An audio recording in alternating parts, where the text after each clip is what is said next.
Good morning. Today is Monday, March 22nd, 2021. This Shabbos is the golden moment for egg matzah.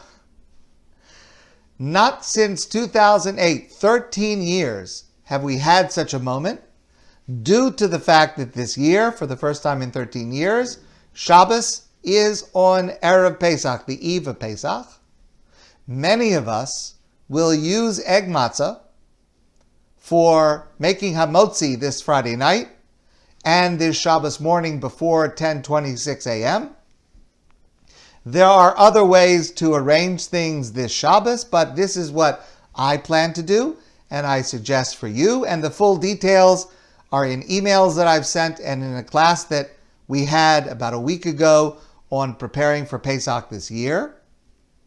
I will confess to you that I don't think I have eaten any egg matzah since 2008. It's just not a product that I have much use for.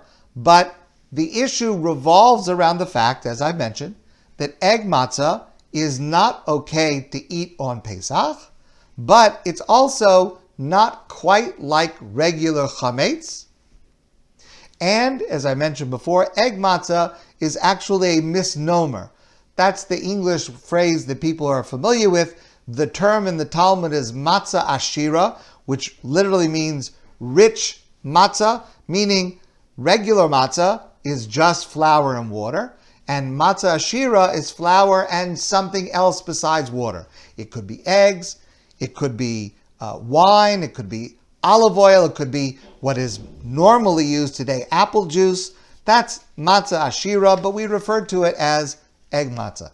And on the one day in the last 13 years that egg matzah is in the spotlight this Shabbos, on that same day, our parsha that we read this Shabbos morning presents us with an obvious question concerning egg matzah. It's in our parsha. Our parsha, the Parsha Tzav, this Shabbos, largely concerns itself with the mincha offerings. So we refer to that as the flour or the meal offerings. And it was a mixture that was made into a dough and then either baked, probably like a pita, or made crisp, like some kind of cracker. And the Torah tells us that of all of these flour offerings, baked offerings, lo seyafeh chametz, they were not allowed to be chametz. So that means all year long, with two exceptions. There were two exceptions to what I'm going to tell you, but besides the two exceptions, all year long, the Beis HaMikdash, the Holy Temple in Jerusalem, operated on a kosher for Pesach level, not specifically related to Pesach. So clearly there's something about chametz, clearly that relates to Pesach that we avoid it, but also that relates to the Beis HaMikdash separate from Pesach all year long, again, besides the two exceptions. So the mincha offering was matzah. It's not chametz, it's matzah. And in fact, we derive in the Talmud the laws for how to bake matzah from the mincha offering in our parsha.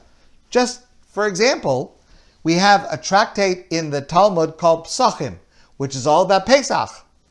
And it's amazing that nowhere in that volume will you find any rules or guidelines concerning baking matzah.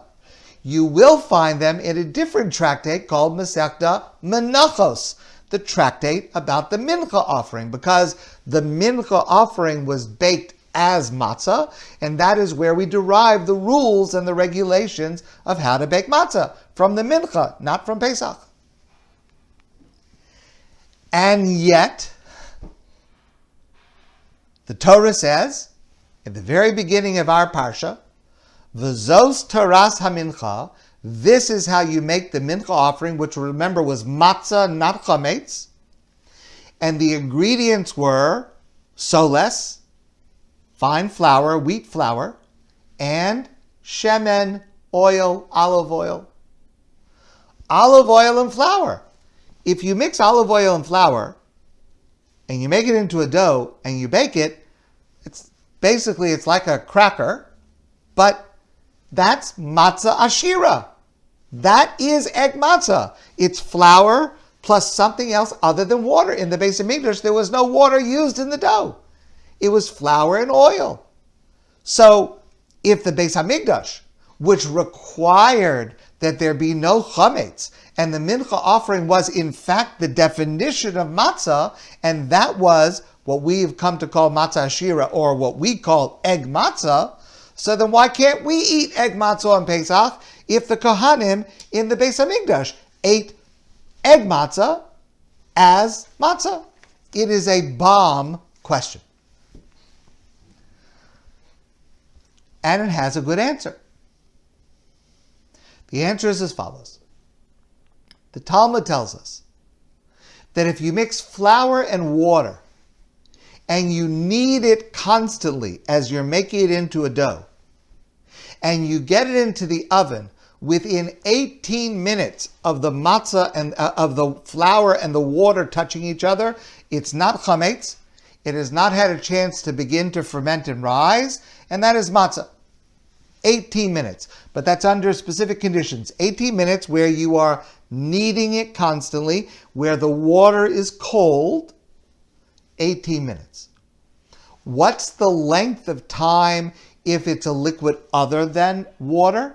What if it's olive oil or eggs or apple juice or anything else? The Talmud says, we're not sure. We're not sure that we know how to be careful enough to take that mixture and make it into matzah. It's possible, it is theoretically possible, but we don't think we have the skill or the ability to do it correctly on a regular basis, and therefore, because of that precaution, we do not use egg matzah on Pesach. That's the reason we are going to eat it this Shabbos, which is before Pesach. However, says the Talmud, Kohanim zerizim heim. The Kohanim, the priests that served in the Beis Hamikdash, that prepared this mincha offering, they were zrizim. They were extremely energetic and enthusiastic and careful and cautious in their work. They were so careful and cautious in their work that what would not be realistic for the general community to be able to do, they were trusted to do it right. They were trusted to make sure that it was matzah and not chametz, even though for us, we're not sure we'd be able to do it on a regular basis. In fact, this is only one example of a larger category of activities that were ironically permitted in the Beis Hamikdash, but prohibited to us. There are many actions that we are not allowed to do, but were permitted in the Beis Hamikdash because of this concept, Kohanim zrizim heim. They were so careful, they were so cautious, they were so scrupulous in how they did their work, they could take chances that our sages were worried we would make a mistake about. Many, many actions are in that category. Let me give you an analogy. It's the difference between when you go to a doctor's office and when you go to an operating room. A doctor's office, a doctor is going to be careful about cleanliness, about not wanting to transmit germs. And of course, there's a certain level of care and cleanliness in a doctor's office. But an operating room, that's a whole nother level. Everything is sterile. People have to wash their hands in a very specific way before they come in. Every action is coordinated and orchestrated. There is a level of scrutiny and detail and attendance to process that is on a whole different level in the operating room than it is in just a regular doctor's office.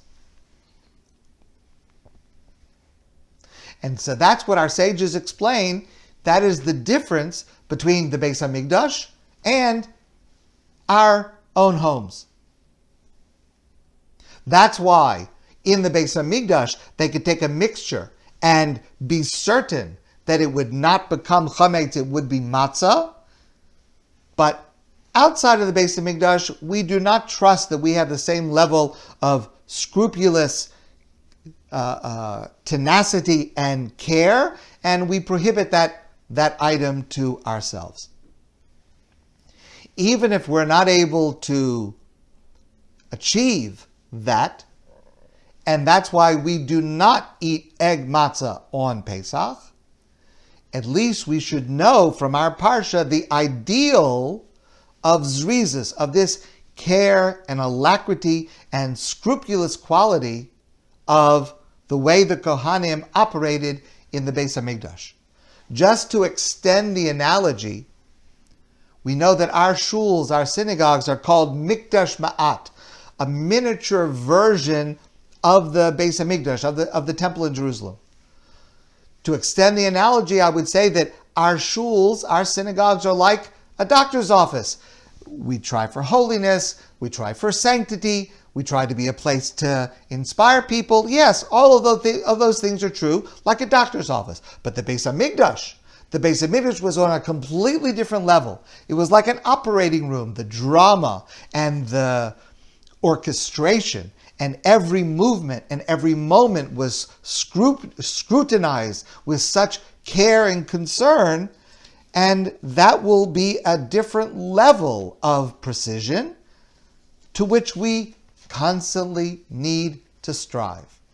I just want to finish with one point, because at the same time, our zrizus, our striving with scrupulous observance and doing every detail right and making sure our performance of rituals is exactly correct, that can never allow us to lower our sensitivity to others and what other people are going through. The place to see zrizus in action, not this year, but another time, if you ever have the opportunity, to visit a matzah baking factory. And it's an incredible experience. I'm talking about a hand matzah baking factory. And if you go there to visit, it is so illuminating, because you see that they will mix the flour and water, knead it constantly, distribute little pieces of dough to a table, long table with many people standing at it. Each person rolls out one piece into a matzah, and it's done so quickly, so hurriedly, and in between they do a complete cleansing. They change the paper, they sand down the rolling pins. It's amazing to watch. The Brisker Rav, one of the great Talmudic sages, a person who was known himself for zrizus and stringency when it came to his observance of Jewish law. He once had a group of students, and they were going to bake matzah. They were going to a matzah factory to bake matzah. So before they went, they said to him, "Rebbe, which stringencies should we watch for? Which areas of scrupulous scrutiny should we be careful about when we go to bake the matzah that we're going to use on Pesach?" And he said to them, the stringency that you should look for is, make sure that the workers in the matzah bakery are paid on time and that they are treated with respect. That's the stringency you should look for when you bake matzah. That too requires zrizus, scrupulous sensitivity to making sure that others are treated fairly and with respect. My friends, I want to wish you all a great day, and I look forward to seeing all of you soon in person.